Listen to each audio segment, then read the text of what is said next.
Estamos estudiando esta mañana en el Evangelio según San Mateo, en el capítulo 5, desde el verso 1. Rogamos al Padre en el nombre de Jesús, que a cada persona que escucha el audio, el que está aquí, tú vengas, Espíritu de Dios, le toques el corazón y le cambies. Que al terminar la predicación todos seamos diferentes de cómo lo hemos empezado, en el nombre de Jesús y por el poder del Espíritu Santo. Amén, amén. Dice, viendo la multitud, subió al monte y sentándose vinieron a él sus discípulos. Jesús vino a esta tierra para morir por nosotros en la cruz. A Jesús no le hicieron una mala pasada, él no se equivocó en su camino. Él venía exclusivamente a esta tierra a morir por nosotros en la cruz. ¿Por qué tenía que hacer eso? Tenía que hacerlo porque cuando estudiamos la palabra vemos que Dios es un Dios que es justo y que también es amoroso. Ponemos en una balanza a un lado la justicia y al otro lado el amor, o en el orden que sea el amor y la justicia. Dios no quebranta su justicia por amor. Vamos a poner un ejemplo de qué significa eso. Ponemos una regla al entrar a este lugar y decimos, solo las personas de esta estatura pueden entrar. Y la estatura máxima sea unos 60. Aparece mi hijo que mide como un 80 y algo. Y entonces yo digo, por amor, que el hecho que he dicho se quebranta. O sea, si fuera justa, no lo dejaría entrar. Pero por amor, quebranto la justicia. Y digo, bueno, sí, que entre ya porque yo lo amo más que lo que dije. Dios no hace eso. O sea, Dios no quebranta su justicia por amor. Entonces Dios dijo que sin santidad nadie lo vería. O sea, ninguna persona puede entrar al cielo si está en pecado y hace pecado. Para esa premisa hay un acusador. Y ese acusador es Satanás. Él fue echado de la presencia de Dios o de vivir allá en el cielo y fue lanzado sobre la tierra por pecar, por rebelarse contra Dios. Entonces, si Dios quebrantara ese mandamiento, tendría que volver a Satanás y todos los demonios al cielo, y no lo puede hacer. Dios no quebranta su justicia por amor. Quiero que lo medites y lo pienses, porque la base de nuestra salvación está ahí, en que Dios no quebranta su justicia por amor. No hay nada que no podamos encontrar en la Biblia. Yo quiero que vayas al Apocalipsis de lo que acabamos de decir. Y entonces el Apocalipsis dice así, en el capítulo 12, en el verso 9. Y fue lanzado fuera el gran dragón, la serpiente antigua, que se llama Diablo y Satanás, el cual engaña al mundo entero, fue arrojado a la tierra y sus ángeles fueron arrojados con él. Vamos a parafrasear un poco esto, ¿no? Está hablando la Biblia en el Apocalipsis de que fue lanzado de allá del cielo alguien que se llama el dragón, la serpiente antigua, el diablo y Satanás, que engaña al mundo entero, fue arrojado a la tierra y sus ángeles fueron arrojados con él. O sea, Satanás fue sacado del cielo y con él los ángeles fueron arrojados sobre la tierra. Esto es un presente. Vamos a devolvernos un poquito y dice en el verso 3, 12:3, también apareció otra señal en el cielo, aquí un gran dragón escarlata que tenía 7 cabezas, 10 cuernos y en sus cabezas 7 diademas. Y su cola arrastraba la tercera parte de las estrellas del cielo y las arrojó sobre la tierra. Me estoy devolviendo porque hemos leído el verso 9 y dice, fue lanzado fuera el gran dragón. No tienes que saber quién es el gran dragón, no tienes que investigarlo porque ahí mismo lo dice, que se llama Diablo y Satanás, la serpiente antigua, el cual engaña al mundo entero, fue arrojado a la tierra y sus ángeles fueron arrojados con él. ¿Cuáles ángeles? Entonces nos devolvemos por eso, que dice la palabra en el verso 4, Su cola arrastraba la tercera parte de las estrellas del cielo y las arrojó sobre la tierra. Y vamos a ir al capítulo 1 de Apocalipsis y leemos en el verso 20, dice, el misterio de las 7 estrellas que has visto en mi diestra y de los 7 candelabros de oro. Las 7 estrellas son ¿qué?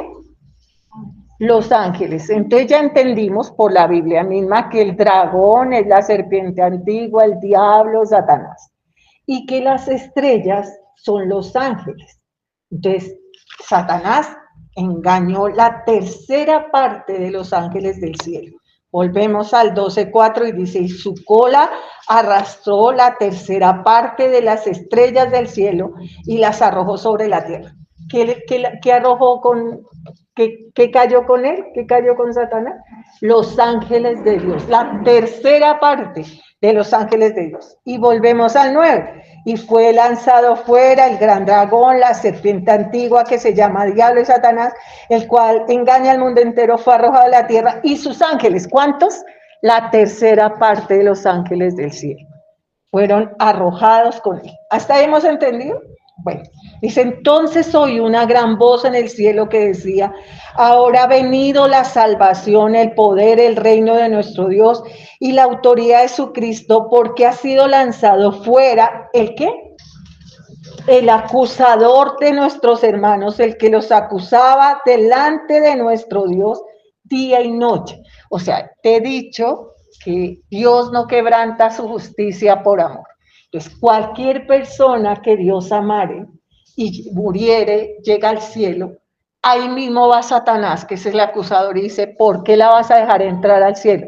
Ella tiene que ir al infierno conmigo porque tú te dices justo, porque Dios es justo y aunque la ama, no la puede dejar entrar al cielo porque es pecadora y la paga del pecado, dijo Dios, es muerte. La paga del pecado es muerte y la muerte segunda es el infierno, es decir, al infierno. Eso todo lo dice la Biblia, pero te lo estoy explicando. Entonces, quiero que te devuelvas un momento en la Biblia y busques el libro de Job. El libro de Job está antes de los Salmos. Job no es judío. Job es un hombre por allá de Oriente, pero no es judío. O sea, no es del pueblo judío. Pero era un hombre que Dios con su propia boca lo describe. Entonces dice el libro de Job así. Capítulo 1, verso 1. Job, capítulo 1, verso 1. Hubo en la tierra de Uz un varón llamado Job, y era este hombre perfecto y recto, temeroso de Dios y apartado del mal. ¿Quién dice eso? Lo dice Dios. Dice, hubo en la tierra de Uz un varón llamado Job, y este era hombre perfecto, recto, temeroso de Dios, apartado del mal. ¿Por qué te digo que lo dice Dios? No porque a mí se me ocurre, sino que lo dice el verso 8. Y Jehová, quiero que lo leas, 1:8, y Jehová dijo a Satanás, ¿no has considerado a mi siervo Job, que no hay otro como él en la tierra, varón perfecto, recto, temeroso de Dios, apartado del mal? O sea, Dios mismo veía a Job que era un hombre muy bonito, ¿no? Para con Dios, un hombre conforme al corazón de Dios. Pero yo quiero que mires el 1:6. Un día vinieron a presentarse delante de Jehová los hijos de Dios, entre los cuales vino también, ¿quién? Satanás. O sea, Dios en la Biblia creó un montón de criaturas. Hay ángeles, querubines, serafines, arcángeles. Dentro de esos seres que creó Dios, creó uno que era un querubín. Y ese querubín es Satanás. Ellos sí iban o van delante de la presencia de Dios. Entonces dice la palabra, un día vinieron a presentarse delante de Jehová los hijos de Dios, entre los cuales vino también Satanás. Y dijo Jehová a Satanás, ¿de dónde vienes? Respondió Satanás a Jehová, de rodear la tierra y de andar por ella. O sea, Dios, leímos que Satanás arrojó con su cola, los ángeles cayeron sobre la tierra, los hemos vencido, pero acá vamos a ver con qué los vencimos. Dijo Jehová a Satanás, ¿de dónde vienes? Y respondió Satanás a Jehová de rodear la tierra, de andar por ella. Y Jehová dijo a Satanás, ¿no has considerado a mi siervo Job, que no hay otro como él? Y respondió Satanás, el verso 9, a Jehová, dijo, ¿acaso teme Job a Dios de balde? ¿No le has cercado alrededor a su casa todo lo que tiene al trabajo de sus manos? Ahora el 11, pero extiende ahora tu mano y toca lo que tiene y verás si no blasfema contra mí, contra ti en tu misma presencia. Entonces dijo Jehová a Satanás, he aquí todo lo que tiene está en tu mano, solamente no pongas tu mano sobre él. Y salió Satanás de delante de Jehová. ¿Qué hace Satanás? Es el acusador. Esta es una historia que, bueno, en otra oportunidad la estudiamos, pero ahí sale Satanás y le destruye absolutamente todo bajo, pero no lo puede tocar, no le puede quitar la vida, le llega hasta la enfermedad porque Dios le da permiso, pero no le puede tocar la vida. Nada sucede debajo del sol que no permita a Dios, incluso lo bueno y lo difícil. A veces no entendemos qué está pasando, pero ahí está la mano de Dios. Lo que sí debemos nosotros tener claro es que nuestra relación con Dios esté perfecta y lo que nos ocurra pues es su voluntad. Por eso dice la Biblia, todas las cosas ayudan para el bien de los que aman a Dios. Job era un hombre perfecto, Dios permitió que Satanás le metiera la mano hasta, le mató los hijos, le acabó con todo, y luego vuelve delante de Jehová y Jehová le dice, si ves que él permanece fiel, y le dice, tócale la vida, o sea, que enferme él, le dice, pero no le puedes quitar la vida, sino el cuerpo, la enfermedad, entonces va y lo enferma y Job no comete ningún desproperio con Dios, o sea, no dice nada así. Luego Dios vuelve y lo bendice y lo ayuda y demás. O sea, Satanás es el acusador. Cuando Jesús está en la tierra, Jesús le dice a los discípulos, Satanás los ha pedido para zarandearlos. Y yo he orado para que ustedes resistan, porque a la verdad el corazón está dispuesto, pero la carne es débil. No es el tema de esta mañana, pero tenemos una lucha contra potestades infernales alrededor de nosotros. Antes de que ni siquiera nacieses, ya tenían pleito contigo, con tus papás y demás.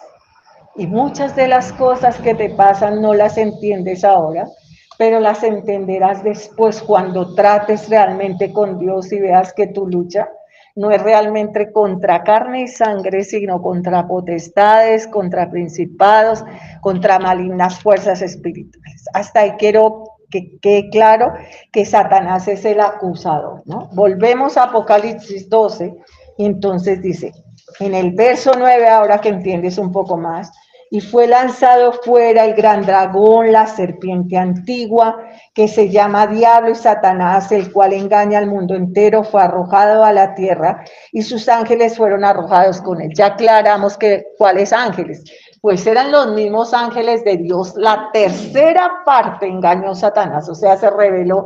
La tercera parte de los ángeles del cielo fueron echados todos fuera de la presencia de Dios, de vivir allá, porque ellos pueden ir hasta allá, pero no viven ya allá, y los lanzaron ¿dónde? Sobre la tierra. Por eso la Biblia comienza, la tierra estaba desolada, vacía, y reinaba la oscuridad, o sea, y reinaba Satanás y sus demonios. La tierra está desolada, vacía, y hay desorden. Dios es un Dios de orden, es un Dios de luz. Y empieza a moverse el Espíritu de Dios sobre la tierra para poner al hombre ahí, dentro de la misma tierra donde gobierna Satanás y sus demonios. Entonces, quiero que vuelvas al verso Apocalipsis 12, verso 9. Y fue lanzado fuera el gran dragón, la serpiente antigua, que se llama Diablo y Satanás, el cual engaña al mundo entero, fue arrojado a la tierra y sus ángeles fueron arrojados con él. Entonces oí una gran voz en el cielo que decía, ahora ha venido la salvación, el poder, el reino de nuestro Dios y la autoridad de su Cristo, porque ha sido lanzado fuera el acusador de nuestros hermanos, el que los acusaba delante de nuestro Dios. ¿Cuándo? Día y noche, dice la Biblia. Y ellos lo han vencido, ¿cómo? Por medio de la sangre del Cordero y de la palabra del testimonio de ellos, y no menospreciaron sus vidas hasta la muerte. ¿Cómo lo vencieron? Con la sangre de Jesús. Entonces voy a explicar. El Señor Jesús viene a la tierra deja su cielo, porque el Señor Jesús existe desde siempre. ¿Dónde lo dice la Biblia? Lo dice en Colosenses y lo dice en Juan. Entonces, Colosenses, en el capítulo 1, desde el verso 15, dice así. Esto es muy importante que lo entiendas. Está hablando de Jesús, Colosenses 1:15.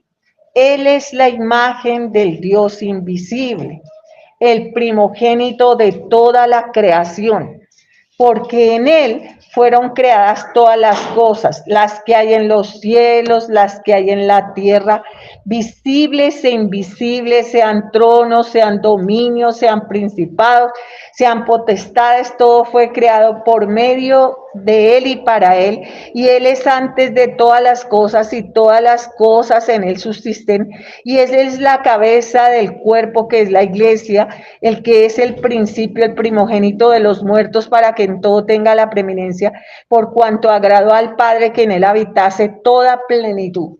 ¿De quién está hablando? De Jesús. ¿Cuándo estaba Jesús? Siempre, desde todo lo creado, fue por Él y para Él. Cuando Jesús viene a la tierra, forman el cuerpo, el Espíritu Santo en el vientre de María, y desciende Jesús, pero con una limitación. Jesús viene limitado de su divinidad, o sea, Jesús viene como hombre a la tierra, se hace hombre para venir a la tierra. No tenía todo su poder, era débil como nosotros, sentía todas las necesidades que sentimos nosotros, pero no cometió pecado. ¿Por qué? Porque cuando Satanás lo mata, Satanás cree que va a ganar. Cuando Jesús viene a la tierra, todos los demonios lo conocían. Tú eres el Hijo de Dios, le decían. Entonces Jesús los callaba, ¿no? Y le decían algo que es tremendo. Ellos le decían, no ven a atormentarnos antes de tiempo. Ellos saben que tiene que haber un tiempo en que ya Jesús los va a echar completamente al infierno, y ellos saben que están caídos. Ellos no creen que van a ganar. Ellos le venden al hombre que ellos van a ganar, pero ellos sí saben que están caídos. Entonces le decían, ¿por qué vienes a atormentarnos antes de tiempo? Tú eres el Hijo de Dios. Lo conocían perfectamente. Todas esas criaturas son hijas de Dios, pero el unigénito Hijo de Dios, o sea, el que realmente es el Padre, el Hijo y el Espíritu Santo, es el Señor Jesús. Pues tú eres el unigénito Hijo de Dios, o sea, tú eres el Hijo de Dios, y lo conocían. Entonces, Él fue creado antes de todas las cosas. Regresamos ahí a Apocalipsis, y entonces dice así: entonces oí una gran voz que decía, es echado fuera el acusador de nuestros hermanos, el que excusaba delante de Dios de anoche. Ellos le han vencido por medio de la sangre del Cordero y de la palabra del testimonio de ellos, y menospreciaron sus vidas hasta la muerte. Tú no puedes entender, tampoco lo entiendo yo, porque somos de una naturaleza perversa, caída, cómo Dios es justo. O sea, ¿por qué Dios no destruyó a Satanás? ¿Por qué se rebelaron contra él y no los mató? No funciona. Y entonces lo puedes entender un poco cuando esta sierva te está predicando, y es como si Dios rogase, dice, a través de nosotros, reconcíliate con Dios, porque Dios no te ha quitado la vida, porque Dios es un Dios de amor. ¿Por qué no destruya a Satanás y ya se acabó? No, porque también es justo. Había que hacer justicia, o sea, para probarle a Satanás, porque él tenía que ir al infierno y quedar en ese lugar por siempre. Por ahora lo tenían en la tierra y andaba en la tierra, y sin embargo ya tenía Dios un montón de esos ángeles caídos en prisiones de oscuridad, ¿no? Pero Satanás estaba todavía sobre la tierra. Entonces había que hacer un juicio. Jesús se ofrece para venir a la tierra y se pone en la cruz y deja que lo mate. Y se lleva la sangre de él, o sea, la sangre de Jesús en su forma, o sea, la representación de la sangre de Jesús. Jesús va en cuerpo al cielo, por eso dice que sus ropas están teñidas de sangre, y cuando ya llega Satanás a acusar, Jesús dice, yo pagué. O sea, yo pago delante del Padre por este hijo. Acá está mi sangre. ¿Tú con qué pagas? Y lo sacó ¿de dónde? De la presencia de Dios. Ahora entiendes que no te salvas sino con la sangre de Jesús. Ir tú a creer que eres salvo porque tú eres bueno. Bueno no es nadie. Todos nacimos pecadores. Todo lo que tú puedas ofrecerle a Dios es un trapo de inmundicia. ¿Qué es un trapo de inmundicia? La Biblia dice, tus buenas obras son como trapo de inmundicia. En el Antiguo Testamento no había toallas higiénicas, era lo que usaban las mujeres para la menstruación. Un trapo de inmundicia, ¿y a qué hace referencia? A que tú tienes un gato en tu casa y tu gatito te quiere mucho, mucho. Un día caza un ratón y tú llegas y encuentras ese ratón encima de tu cama y tú ¿qué le dices? Ay, tan bonito, me dejó el ratón. No, tú dices, qué asco, ¿no? Así es para Dios tus buenas obras. ¿Cómo quitas a Jesús que murió en la cruz y su sangre y dices, yo con un mercadito, yo no le hago mal a nadie, yo soy un buen padre, yo soy una buena... Bueno, no hay nadie, solamente ¿quién? Dios. Y la única obra expiatoria por el pecado es la sangre de Jesús. No hay nada más que me pueda salvar, la sangre de Jesús. Por eso cuando recibes a Jesús como Señor y Salvador, tú aceptas su sangre como suficiente para limpiar el pecado.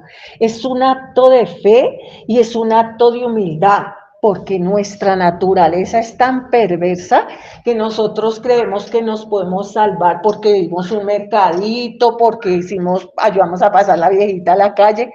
No, hermanos, solo nos salvamos por la sangre de Jesús. Si al momento que tú mueres, la sangre de Jesús no te está cubriendo, tú irás al infierno porque Satanás te robará el alma, porque él está allí, ya no acusando como antes y dentro del lugar, sino afuera, pero está ahí para decirle a Jehová, esta persona jamás creyó en la obra expiatoria tuya en la cruz. Jesús venía a derramar su sangre para poder vencer a ¿quién? A Satanás. O sea, cómo Satanás dice, yo doy mi sangre o doy todo lo que hay debajo del sol, que no es el Padre, el Hijo y el Espíritu Santo, es pecador. Entonces, el único que no cometió pecado fue Jesús. Entonces, la sangre de Jesús es perfecta, nadie la puede igualar, ni nadie se puede igualar a Jesús. ¿Entiendes eso?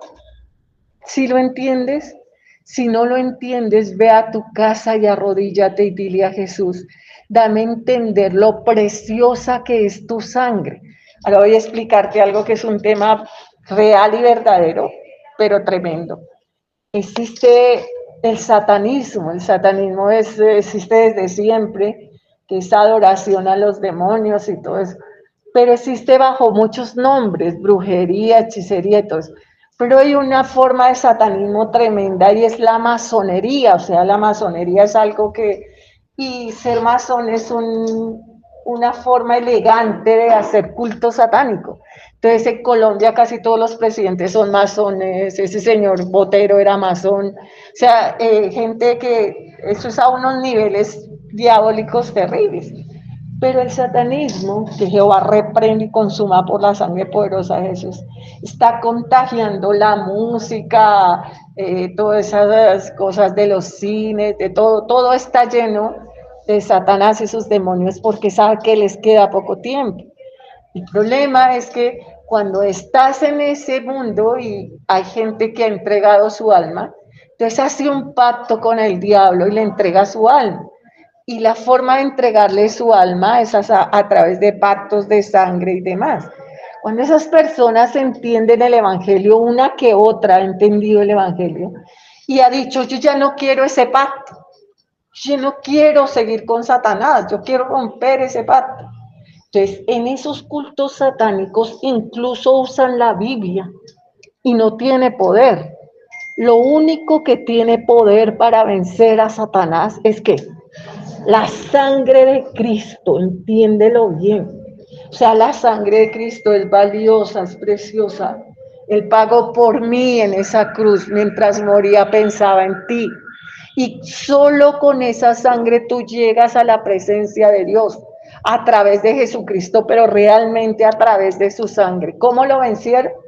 ¿Cómo lo echaron de allá? Con la sangre del Cordero lo han vencido. No pongas en tu boca la sangre de Jesús si no piensas realmente obedecer. Cuando tú declaras que Jesús es el Señor de tu vida, estás aceptando su sangre como suficiente para limpiar el pecado. Y ahora lo vas a obedecer. Y cuando Satanás se ponga frente a ti, te estoy hablando esto porque tú estás en un tiempo tremendamente delicado, donde Satanás se ha botado, pero terriblemente, y tienes que aprender a luchar como un valiente. Y si vas a luchar para que se vayan los demonios de tu casa, de tu vida, de tu alrededor, no será con palabras tontas y bobas, sino con la obediencia a Cristo y tomando como bandera la sangre de Jesús. Sangre de Cristo, cúbreme, no tienes poder sobre mí. La sangre de Jesús me cubra. Dios mío, reprende toda brujería que ya haya sobre mi vida, que tú crees que estás gobernando tu vida y tal vez tienes cadenas generacionales y cosas y demás que solo puedes romper con la sangre de Jesús. ¿Me entendiste eso? Espero que sí. Oro porque sea así. Vamos a regresar a San Mateo, al capítulo 5. Y entonces son el sermón del monte. Viendo la multitud, subió al monte y sentándose vinieron a él sus discípulos. Jesús siempre estaba dispuesto a enseñarles la forma de vida de llegar al cielo. Así que abriendo su boca les enseñaba diciendo: bienaventurados, una persona bienaventurada es doblemente bendecida. Una persona que decimos nosotros maldecida es lo contrario a bienaventurada. Bienaventurada es doblemente bendecida. Entonces dice, los pobres en espíritu, porque de ellos es el reino de los cielos. Entonces Jesús no está hablando de pobreza material. No nos está hablando de ir a convencer a la gente que voten las cosas, que las tiren, que vivamos en pobreza, que nos vayan. No. Tú por ser pobre no vas al cielo. Tú vas al cielo por ser pobre espiritualmente, dice así la palabra. Bienaventurados los pobres de espíritu. ¿Por qué te digo que vas al cielo? Porque aquí está la respuesta. Porque de ellos es que el reino de los cielos, del pobre de espíritu. ¿Qué es ser pobre de espíritu? Ser pobre de espíritu es que tú tienes un cuerpo, tú tienes un espíritu y tú tienes un alma. O sea, ese espíritu que Dios te dio ahí adentro, que se compagina con tu alma, es lo que Dios dice: hagamos al hombre a nuestra imagen y semejanza. Dios imagina cómo va a ser al hombre y lo hace semejante a él en el espíritu, ahí en el espíritu. Tú eres semejante a Dios porque tienes voluntad, sentimientos, emociones e inteligencia. O sea, todo eso está en tu vida: voluntad, sentimientos, emociones, inteligencia. Con esa voluntad, con esos sentimientos, con esas emociones y esa inteligencia recibimos a Jesús cuando realmente creemos que somos pobres de espíritu. Entonces, ¿qué es ser pobre de espíritu? Voy a explicarte. Es que yo en mi corazón digo, yo no me puedo salvar. Yo no puedo cambiar. Yo no puedo, de mí no brota nada bueno. Yo te necesito a ti. O sea, yo le digo a Dios, ven a mi vida porque yo soy pobre de espíritu. Ahora voy a hacer una referencia a la iglesia que pastoreo. Yo soy pastora desde mucho tiempo atrás. Sangre de Jesús cura. Y casi que la mayoría de las personas nunca nacen de nuevo. Y alguien que no nace de nuevo al cielo no irá. Vamos a buscarlo en la Biblia. Hay un hombre viejo que se llama Nicodemo. No vamos a perder ahí el sermón del monte, sino vamos a buscar allí en San Juan. Y vamos a leer en el capítulo 3. Dice, había un hombre de los fariseos que se llamaba Nicodemo, un principal entre los judíos. Este vino a Jesús de noche y le dijo, Rabí, sabemos que has venido de Dios como maestro, porque nadie puede hacer estas señales que tú haces si no está Dios con él. Respondió Jesús y le dijo, de cierto, esta es una forma de juramento. Te lo juro, te lo aseguro, nadie lo va a cambiar. De cierto te digo que el que no naciere de nuevo no puede ver el reino de Dios. ¿Ahora te queda claro eso? ¿De la boca de quién? De Jesús. Jesús es el Hijo de Dios, pero está desde antes de la creación del mundo. Todo lo que fue hecho por Él y para Él. Jesús vino a la tierra a morir por mí, a pagar por mi pecado. ¿Cómo pagó por mi pecado? Jesús dio su sangre para que Satanás no me acusase más y yo pudiera entrar a la patria celestial. Eso ya lo entendimos. Entonces dice Jesús de su propia boca, precioso, lindo nuestro Salvador. Respondió Jesús y dijo, de cierto te lo aseguro, que el que no nazca de nuevo no puede ver el reino de Dios. Ahora te estoy contando mi experiencia como pastor. Casi que todo mi ministerio yo le he compartido a montones de personas que pueden ser religiosas, que pueden aparentar ser cristianas, rezan, oran, hacen todo, pero jamás nacen de nuevo. Ahora te digo, ¿por qué esas personas no nacen de nuevo? Porque no son pobres de espíritu. O sea, esas personas jamás creen que necesitan a Jesús como Señor y Salvador. Tú tal vez eres hijo de una casa cristiana, pero de pronto hay en un garaje un ratón y él se cree carro porque está en ese garaje. No. O hay un ratón en una caja de galletas y él se cree galleta. No. O sea, no porque yo sea hija de cristianos o hijo de cristianos, soy cristiano. No te corresponde a ti, pero tal vez tengas que decir si serán mis papás cristianos. De pronto ni lo son, pero así lo fueran, Dios no tiene nietos. Dios solamente tiene ¿qué? Hijos. Tú tienes que nacer de nuevo. Tú tienes que nacer de nuevo. La mayoría de las personas no han nacido de nuevo. ¿Por qué? Porque no son pobres de espíritu. Entonces dice así la palabra, no te maravilles, dice de 3:3 Jesús, el que no naciere de nuevo no puede ver el reino de Dios. Entonces Nicodemo le dijo, ¿cómo puede un hombre nacer siendo viejo? ¿Puede acaso entrar por segunda vez en el vientre de su madre y nacer? Respondió Jesús y le dijo, de cierto te digo que el que no naciere del agua y del espíritu no puede ver el reino de Dios. Entonces dice, lo que es nacido de la carne, carne es. Lo que es nacido del espíritu, espíritu es. No te maravilles de que te dije, os es necesario nacer de nuevo. Nicodemo era un hombre viejo, ¿cómo podré entrar otra vez en el vientre de mi madre y nacer? ¿Cómo sucede eso? Pues sucede en el espíritu. Nosotros vamos a Dios y le decimos, vamos 5:3, bienaventurados los pobres en espíritu, porque de ellos es el reino de los cielos. Volvemos a juntar lo que Jesús dijo aquí en Mateo con lo de Juan, que le dice, solo el que nace de nuevo puede ver el reino de Dios. Entonces, un pobre de espíritu es el que nace de nuevo, esa persona pobre de espíritu. Ahora voy a contarte mi testimonio. Yo conozco a Jesús siendo muy niña y hay una razón. Le tengo terror a la muerte a unos niveles que tú no imaginas. O sea, un nivel que mi papá manejaba una buseta. Íbamos a cruzar por el cementerio de la 26 y mi papá, donde yo mirara solo el cementerio, los molestaba yo creo que semanas porque yo gritaba y de todo. Yo no podía oír de muerte, de cementerios, de cajones, de nada. Todo eso me daba terror y angustia.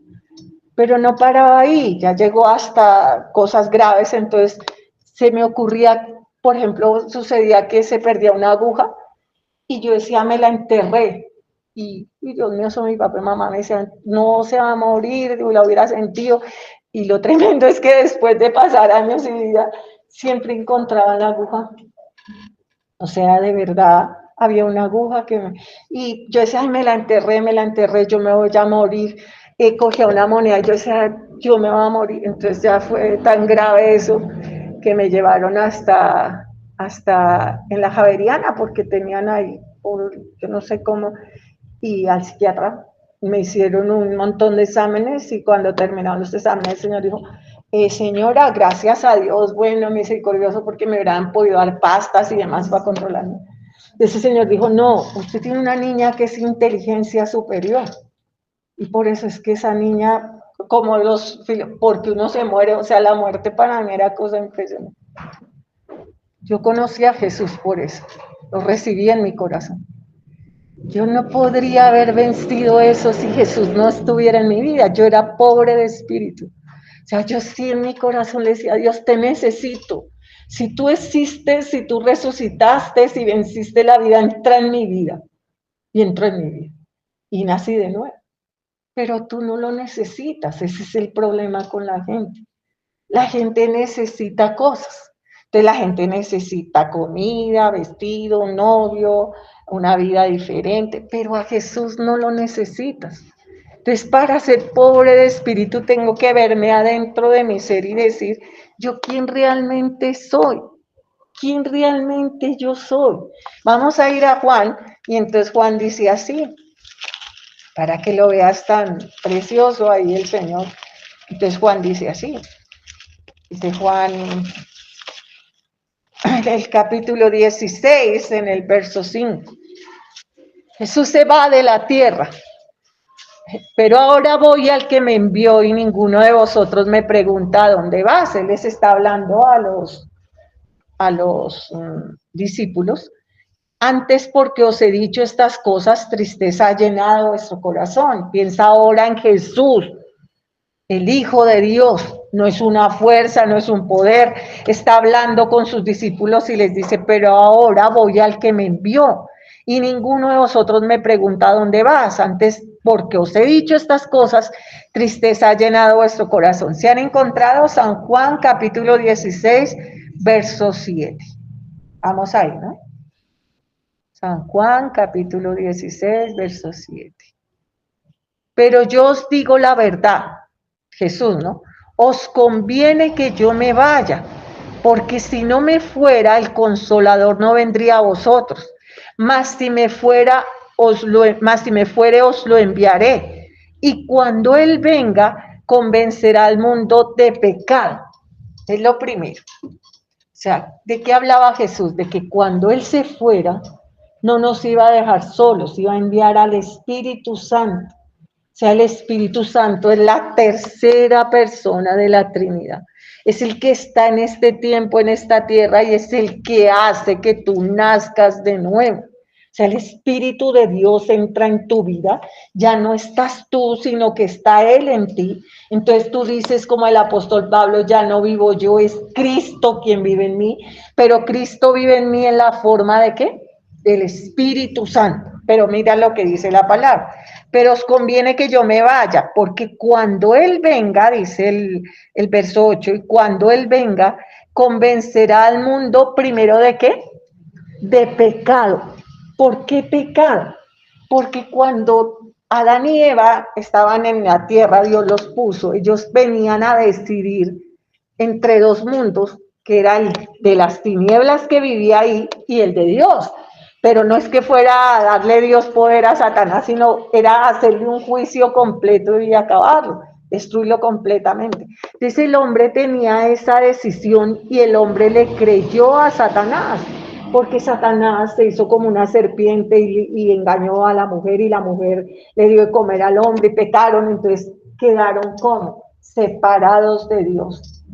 Cuando estamos en pecado, nuestro espíritu está separado de Dios. O sea, nosotros vivimos y hacemos lo que queremos. Quiero que le preguntes al que está al lado con amor, ¿no? Hermano, ¿tú haces lo que quieres?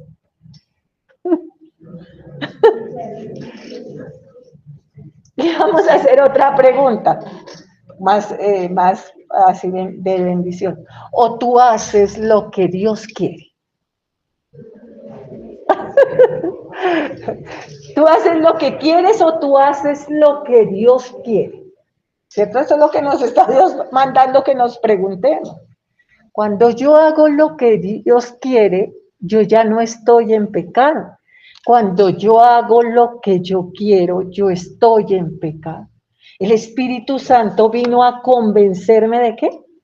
De pecado. ¿De que yo estaba en qué? En pecado. Esa es la parte que no avanzamos con todos los hermanos a los que les hemos compartido. Tú no crees que estás en pecado y eso es lo más grave. O sea, tú haces lo que te da la gana y crees que no estás en pecado. El Espíritu Santo vino a convencernos de pecado. Ahora me pongo yo de ejemplo, hablo como loca, la sangre de Jesús cura. Y digo hablo como loca porque Pablo usa ese término. Cuando Pablo es llevado al tercer cielo y luego viene y les cuenta a los discípulos, entonces Pablo dice, hablo como loco, o sea, ustedes ni entenderán, pero a eso me refiero. Entonces hablo como loco. Yo lo que más claro tenía al sentir tanto temor a la muerte es que yo estaba en pecado. Porque si yo no le temiera a la muerte, era que yo me iba con Dios, yo tendría paz, pero yo no tenía paz. Yo sí sabía lo que era morir, o sea, morir y caer en el infierno. Hay mucha gente que es familiar tuyo, que está en esta hora en el infierno. Eso es muy duro lo que te voy a decir, pero quiero que lo oigas porque el tiempo está llegando a su final y no puedes vivir como en el engaño. Entonces hay mucha gente que fue familiar de nosotros que en esta hora está en el infierno. En la Biblia hay un montón de parábolas. Las parábolas son metáforas, como yo creo que has estudiado en español metáforas. Entonces, como comparaciones, como una especie de cuentico en pequeñito. Entonces Jesús cuenta parábolas, como la parábola del sembrador, como pero hay una historia que no es una parábola y es la del rico y Lázaro. Dios habla la historia del rico y Lázaro. Entonces, el rico está en el infierno y quemándose allí es que habla. O sea, Jesús habla claramente de dónde están las personas que no se salvan. Están en donde? En prisiones de oscuridad, en el infierno, en un lugar que es llamas y tiniebla. No es llamas de las que nosotros conocemos, sino son llamas como cuando uno se quema un dedo, es un dolor espantoso. Quiere Dios que pienses cómo será la separación de Dios, que el infierno es un lugar con cubículos individuales y la luz única que ves es las llamas que hay en ese lugar. Horror. Terrible, sangre oscura. Entonces, cuando yo era pequeña, tenía terror a morirme. Terror, porque estaba en pecado. Dios no gobernaba mi vida me la gobernaba yo. Ahora, ¿Dios gobierna tu vida? Esa es la pregunta. O sea, todo lo que tú haces, Dios está en ti, tú le dices, Señor, ¿qué es lo que tengo que hacer? O sea, el Espíritu Santo vino a convencerme de pecado, de que yo estaba separado de Dios. Ahí es donde todo el mundo permanece y no acepta. Yo no voy a hacer la voluntad de Dios. Yo no voy a hacer lo que a Dios le agrada. Cada uno tenemos un rol en esta vida. Tú vives en una casa, el otro vive en otra casa, tiene una mamá, un papá, algunos tienen mamá, otros no tienen papá, algunos no tienen familia, cada uno tiene una vida. En esa vida, dentro de esta Biblia, hay unos mandatos de Dios. Entonces, si yo soy mujer, hay unos mandatos de Dios. Si yo soy una mujer soltera, hay unos mandatos de Dios. Si yo tengo un papá, una mamá, hay unos mandatos de Dios. Ahora, si soy un hombre igual, yo tengo unos mandatos de Dios si estoy soltero, si soy adolescente, si soy joven. Si yo hago lo que dice la palabra, yo no estoy en pecado. El Espíritu Santo vino a convencerme de que estaba en pecado. Y ahí nos quedamos. La Biblia dice, mira que estoy a la puerta y llamo. Si alguien oye la voz y abre la puerta, yo entraré a él, cenaré con él y él conmigo. ¿Qué es eso, pastor? Entonces, es el ejemplo de lo que hace Jesús en esta mañana. Está golpeando a tu corazón. Yo puedo abrir la puerta, pero Dios es caballero. Golpea, ¿pero qué? Pero no empuja. Entonces, Él me está llamando a la puerta de mi corazón diciéndome, tú estás en pecado. Tú haces lo que quieres. No está Dios en tu noticia. Tú haces lo que quieres. ¿Amén? Entonces, el Espíritu Santo vino a convencerme de pecado, pero también de justicia. Entonces, la justicia es que como tú estás en pecado, tú no has nacido de nuevo. El Espíritu Santo no está gobernando tu vida, que es el que está golpeando a la puerta de tu corazón. y tú vas a ir a un infierno. Ahora voy a decirte algo que es tremendamente doloroso. La mayoría de la iglesia jamás ha nacido de nuevo y casi que todos van a ir al infierno. ¿Por qué? Porque en la soberbia y el orgullo yo digo, yo no estoy obrando mal. Para mi opinión, yo obré bien. Yo soy bueno. Yo hago la voluntad de Dios. No, hermano, es tan complicado. Vienes a la palabra y dices, ¿qué quieres, Dios, que yo haga? Te entrego mi vida y de aquí en adelante voy a hacer lo que tú quieras. Voy a empezar por hablar contigo, por leer la Biblia, por leerme el Sermón del Monte, los 10 mandamientos y hacer lo que a ti te agrada para no estar en pecado. Y el Espíritu Santo, que es Dios mismo golpeando en tu corazón, estará en ti. Si el Espíritu Santo no está en ti, al cielo no vas. O sea, el Espíritu Santo puede estar en ti, pero contristado, que para el caso es lo mismo, no tienes nada. Yo no hago lo que a Dios le agrada. Es duro traer la gente vieja a la iglesia y preguntarle si hace lo que Dios le agrada y no. ¿Por qué? Yo no sé. Yo recibí a Jesús y Jesús es el Señor. Cuando decimos Jesús es el Señor es porque Él es el que manda. ¿Por qué no hacemos nada que Dios nos diga que hagamos? Porque venimos a la palabra, porque incluso sin saber la palabra, el Espíritu Santo me dice en mi corazón lo que debo hacer. Yo le digo, y Santo Espíritu de Dios, ¿qué es lo que tengo que hacer? ¿Qué es lo que tengo que hacer? Tú guíame, tú ilumíname, tú bendice.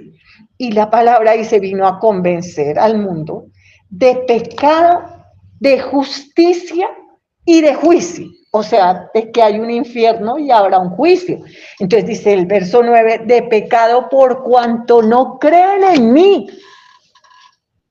O sea, de pecado por cuanto no creen en mí. Yo quiero que vayas a Santiago,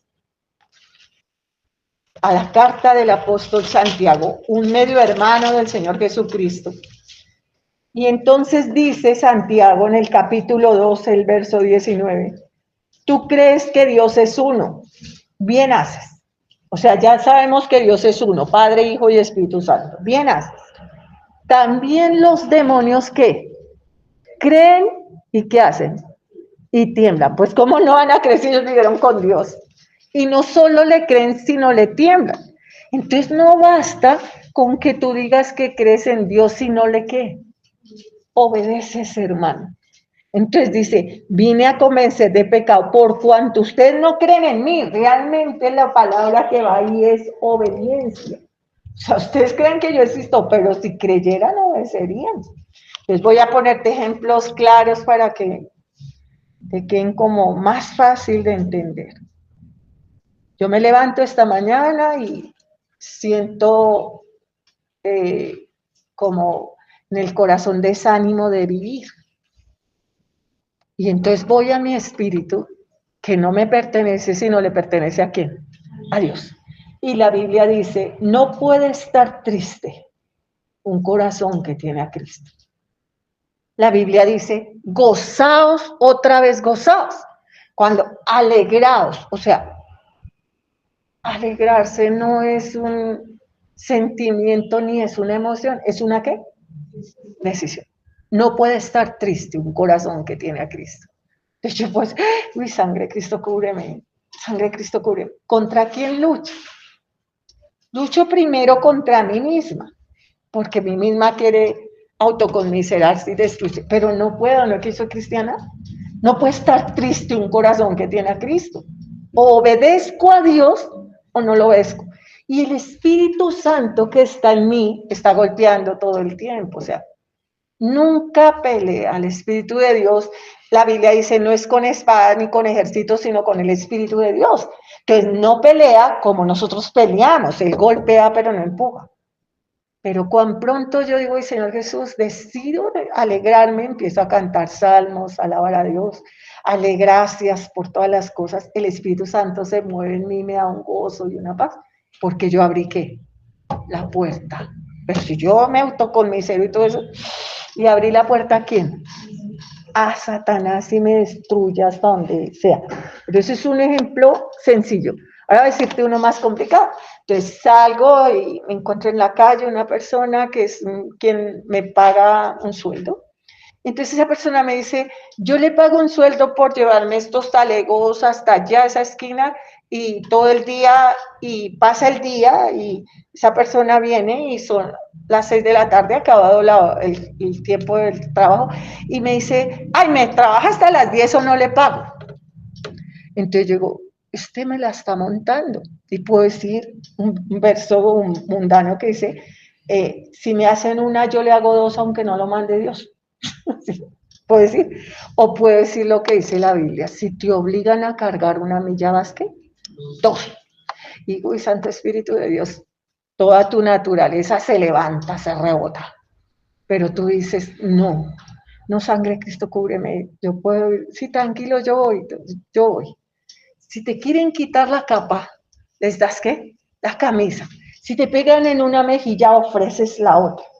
Debes amar a tu prójimo como a ti mismo. O sea, veo a esta persona y es mucho más joven, mucho más guapa, mucho más, yo me lleno de envidia, de odio y demás. El Espíritu Santo instantáneamente se contrista y yo digo, no, Dios mío santo, poderoso Dios, gracias por esta persona, bendícela. Y obligo a mi carne a obedecer. Pablo dice, yo obligo a mi carne a obedecer. Y no paro ahí, sino que la Biblia dice, ora por tu prójimo. Amén. Dios mío, bendice a esta persona, ayúdala, gracias por su vida. Cuando tú cedes tu voluntad, abres la puerta y el Espíritu Santo toma el control de tu vida. Y la siguiente cosa que experimentarás es que amarás a esa persona como a ti mismo. O sea, la obediencia es ahí, es ahí. Yo soy una mujer, entonces las mujeres tenemos un montón de mandatos en la Biblia y las que están casadas mucho más. Entonces la cabeza de esta casa es mi esposo. Bueno, yo bajo la cabeza y adentro digo, desgraciado, estoy callada. No, no, porque tú no le estás sirviendo a él, estás sirviendo a quién, a Dios. Entonces tú adentro dices, Señor, gracias por el esposo que me diste. Y tu palabra dice que él es mi cabeza, él es mejor que yo, porque o si no, no lo habrías puesto como mi cabeza. Y bendícelo, ayúdalo y demás. Y sentirás que le amas porque ya el Espíritu Santo abriste la puerta. Es caballero. Golpea, pero no qué, pero no empuja. Las personas vienen a la iglesia, oran, yo llamo eso rezar, porque no estoy en obediencia, entonces rezan, leen la Biblia, todo eso, pero jamás nacen de nuevo. Nacer de nuevo es una ¿qué? Una decisión. Espíritu Santo, ven a mi vida. Él viene, siempre y cuando tú tengas la claridad de que ahora le perteneces a quién, a Dios. Vamos a leerlo en Lucas. Entonces la palabra dice allí, que es algo bien bonito, sangre de Jesús cubre. Entonces la palabra dice en Lucas, que cuanto más, vamos en el 11, Lucas capítulo 11,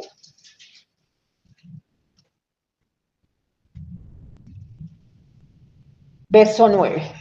Y yo os digo, pedid se os dará, buscad y hallaréis, llamáis se os abrirá. Porque todo aquel que pide recibe, el que busca halla, al que llama se le abrirá. ¿Qué padre de vosotros si su hijo le pidió un pan le dará una piedra?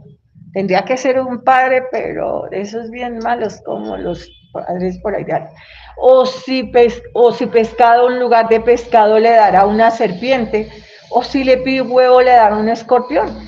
Pues si vosotros siendo malos sabéis dar buenas dádivas, dádiva y regalo a vuestros hijos, cuánto más vuestro Padre Celestial dará el Espíritu Santo a los que se lo piden. Yo hablo con el Espíritu Santo, igual tú, ¿no? Porque Él es el que está en este tiempo en la tierra. Le hablamos al Padre en el nombre de Jesús y le pedimos el Espíritu Santo. Entonces hablamos con el Espíritu Santo. Espíritu de Dios, guía mi vida este día, ayúdame en mi trabajo, en mi colegio, en mi casa, en mi calle, bueno, donde quiera que yo voy. Espíritu Santo. Y luego sales a hacer lo que te da la gana. Entonces, ¿qué hace el Espíritu? Se contrista. Yo no siento el Espíritu de Dios en mi vida. ¿Cómo lo vas a sentir? Si es que Él es caballero, golpea, pero ¿qué? Pero no empuja. Solo tú tienes que obedecer. Cuando tú declaras que Jesús es el Señor, obedeces. Y te voy a dar un algo de más que es precioso de nuestro Dios. Es que nuestro Dios nos perdona igual que Él nos manda a perdonar. ¿Cuántas veces, Señor, perdonaré? 70 veces, 70 veces 7, 70 veces 7, eso es un montón. ¿En un día? ¿En toda la vida? No, en un día. Entonces, yo igual sé que Dios me va a perdonar.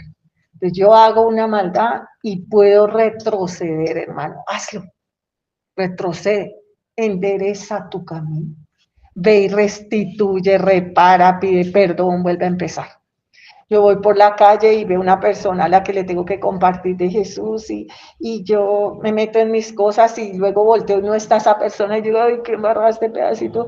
Dios, sangre, ya entendí, sangre de Cristo, cúbreme. Y la alcanzo, le digo, mire un mensaje para que busque de Jesús. Y vuelvo y puedo alabar a mi Señor, el Espíritu Santo se mueve en mí.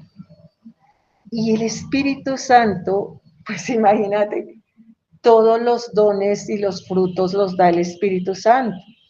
Pues el Espíritu Santo hizo de esta sierva una pastora. El Espíritu Santo me regaló ser una predicadora, hablar en lenguas, un montón de cosas que yo no me merecía, porque yo obedezco a Dios. No es que, no es un sentimiento, no es una emoción, es una ¿qué? Decisión. Vamos a regresar al Sermón del Monte y lo que ya acabamos, la sangre de Jesús cura, nos quedan 4 minutos. Bienaventurados los pobres en espíritu, porque de ellos es el reino de los cielos. Aquella persona que ha obligado a su carne a obedecer, se ha quitado de su carne el que su carne diga que somos buenos, que somos santos, que no necesitamos nada. Todo eso lo quitamos de nuestra vida, autoconmiserarnos. Ay, yo el pobrecito, yo el que le hacen todo. Uy, entra por ese camino y es el camino de la destrucción. Amén. Y la soberbia, hermano, que es un tema que es tan amplio, la soberbia es la que impide que yo me reconozca pecador. O sea, que yo estoy mal con Dios. Aún ves una persona en un lecho de muerte y ella insiste en que ella es buena, que se ha portado bien. Mire, hermano, que yo he colgado teléfonos, he salido de cuidados intensivos, de todo, para decir esta palabra. Al fin fue que no se pudo. Sangre de Jesús. Esta persona se fue al infierno. Al fin fue que no se pudo, hasta el último momento. Esas personas defienden que ellas son buenas y que no necesitan salvador, que no necesitan cambiar. La soberbia, esta es su parte, y al fin fue que no se pudo. Pero tú estás empezando hoy en el Señor, el que escucha el audio también. Ve al Señor y dile en este día, Señor Jesús, estamos delante tuyo. Pedimos al Padre, a Jehová, Dios, el creador del universo. En tu nombre, Jesús, Dios mío, nos recibas como hijos tuyos. Hasta ahora hemos sido criaturas y estamos en pecado. Hemos hecho ahí lo que hemos querido sin tenerte en cuenta a ti. Hoy, con toda humildad, Señor Jehová, en el nombre de Jesús, recibimos la sangre de Jesús, al Señor Jesucristo, como nuestro Señor y Salvador. Pedimos que nos cubras con esa sangre de la cabeza a los pies, toda maldad que hemos hecho hasta esta hora. Te rogamos que nos envíes el Espíritu Santo, el Espíritu de la verdad. Espíritu Santo, perdónanos. Perdónanos las tantas veces que te hemos invitado y luego hemos tomado el control de nuestra vida. Pedimos este día, Espíritu de Dios, que seas quien gobierne nuestra vida y nos ilumine en esa convicción de pecado, de justicia y de juicio. Dios mío, haz que cada vida de cada uno que está hablando contigo en esta hora sea escrita en el libro de la vida, para que sea que alguno de nosotros muera o tú regreses por segunda vez, podamos entrar a esa patria celestial. Muchas gracias por la salvación. Muchas gracias, Señor Jesús, por tu sangre derramada en la cruz. Muchas gracias, Espíritu Santo, por estar en nuestra vida y llenarnos a cada momento. Muchas gracias por esta nueva oportunidad. Jehová Dios, en el nombre de Jesús y por el poder del Espíritu Santo, ponnos como un sello en tu corazón, como una marca en el brazo, que tu amor y tus besos nos duren para siempre. Amén y amén.